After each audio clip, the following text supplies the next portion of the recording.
In Hawkins, Indiana, the true fight against evil often happens around a table, not in the upside down. The Hellfire Club. The high school's official Dungeons & Dragons group became the unlikely focal point of Season 4's conflict. But who exactly were the 7 students who dared to call themselves freaks and satanists? Number 1. Eddie Munson. Eddie Munson was the flamboyant, charismatic leader and dungeon master of the Hellfire Club. A theatrical metalhead known for his lengthy hair, custom denim vest, and philosophical outlook, Eddie was the heart and soul of the group. As the dungeon master, or DM, he crafted the epic campaigns and guided the players through their narrative. His primary role was to foster a sense of belonging among the outcasts, embracing the label of freak rather than shying away from it. Eddie's life was tragically cut short when he became Vecna's chief scapegoat, forced to go into hiding after Chrissy Cunningham's murder. He later died a hero's death in the Upside Down, sacrificing himself to the Demobats to protect his friends, completing his transformation from perpetual runner to self-sacrificing hero. His arc is the most pivotal of the club. Number 2. Dustin Henderson. Dustin Henderson was the club's key link to the central protagonist group, the Party. He was the most enthusiastic member, often providing the technical knowledge and tactical thinking that defined their in-game success. Dustin's role was often defined by his loyalty to Eddie and his unwavering belief in the club's importance. While Dustin is technically a middle schooler in the show's main timeline, his intelligence and maturity earned him a permanent spot in the high school club. His close relationship with Eddie led him to be the only one present during Eddie's heroic final moments, making him the keeper of Eddie's legacy. Number 3. Mike Wheeler.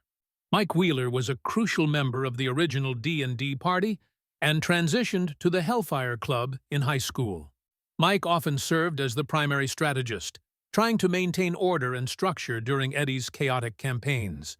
His arc in the club was complicated by his divided loyalties. His commitment to the club often conflicted with his relationship with Eleven and his desire to return to normalcy. Mike's dedication to the game underscored how much the game provided him with an escape and a sense of control amidst the unpredictable chaos of his life. Number 4. Gareth. Gareth is one of the more consistent background members of the club, often seen sitting at the table during the introductory meetings of Season 4.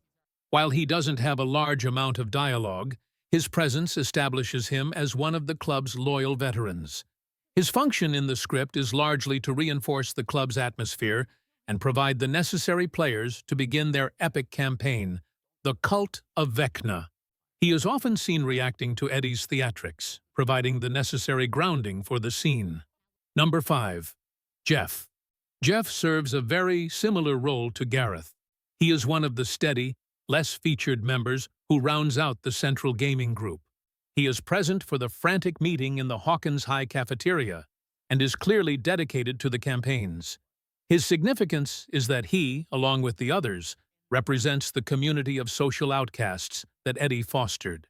The membership of Gareth and Jeff highlights that the club was a genuine institution in Hawkins, not just something Eddie ran for the main characters.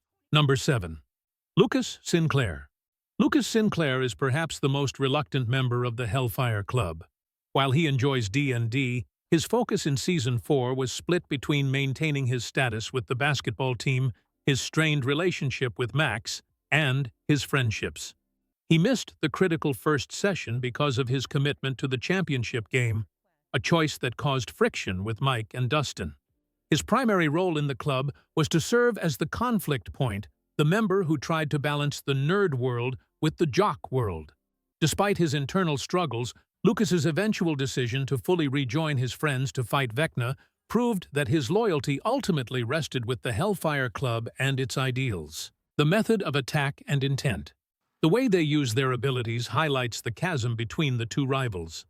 Eleven primarily relies on physical, direct action. Her powers are kinetic, throwing enemies, derailing trains, creating portals, and stopping vehicles. She uses her powers externally to protect her loved ones and physically seal threats. Her telepathy is often used for simple communication, or scrying, a form of psychic remote viewing used to locate others in real time. She is a battering ram, using force to solve physical problems.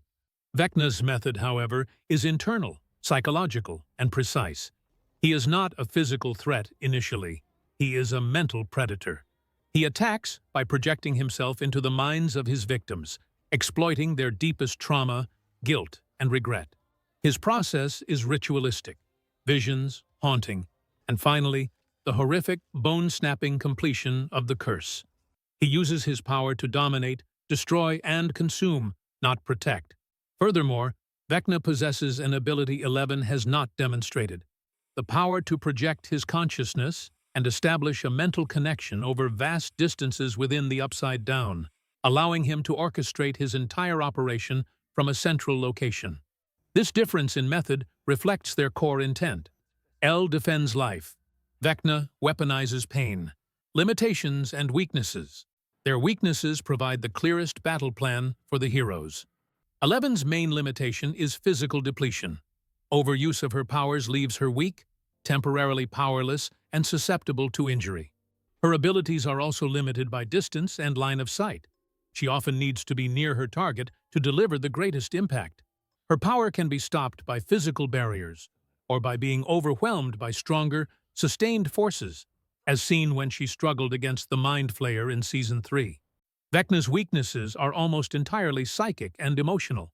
Because he attacks the mind, his curse can be broken by anchoring the victim to reality through powerful, happy memories, most famously demonstrated by Max Mayfield using her favorite music.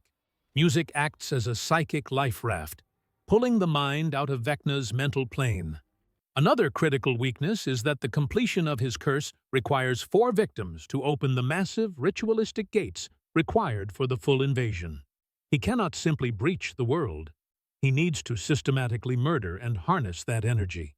Finally, his physical body remains vulnerable in the Upside Down, while his consciousness is elsewhere, making him susceptible to counterattack by the Hawkins group once his location is discovered.